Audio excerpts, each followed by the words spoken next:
Hey everyone and welcome back to my YouTube channel. So guys, today in this video I will tell you how to fix Safari not working issue on iPhone. If Safari is not working on your iPhone, there are several troubleshooting steps you can take to try to resolve the issue. Without wasting your time, let's start the video. So guys, our step number 1 is check internet connection. Ensure that your iPhone is connected to internet. Try opening the other apps or websites to verify your internet connection. After this, then you have to do is simply restart the Safari. Close the Safari app and reopen it. Sometimes a simple restart can resolve minor glitches. So you have to simply open the Safari app on your iPhone and then close it and try reopening it again and see if the issue is solved or not. If this still doesn't work, then you have to do is simply restart your iPhone. A simple restart can solve this type of issues. So you have to open your settings, scroll down and then tap on general. Again scroll down and then tap on shutdown.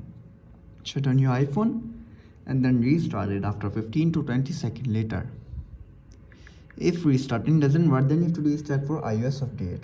Make sure your iPhone is running the latest version of iOS. Update often include bug fixes and improvement. So you have to open your software update and check if there is any available update for your iPhone. If there is, then simply update your iPhone to the latest version of iOS.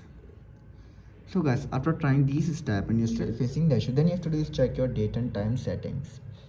Ensure that your iPhone's date and time settings are correct. Incorrect settings might cause issues with SSL certificates and prevent Safari from loading websites.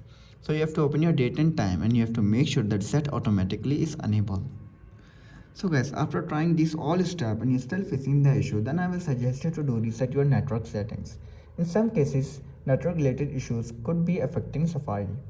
So you have to scroll down and tap on transfer reset iPhone. Tap on reset. Now simply tap on reset network settings. Enter your passcode and fix your issue. So guys, if this video helps you, then make sure to like and subscribe my YouTube channel for upcoming videos, and thanks for watching.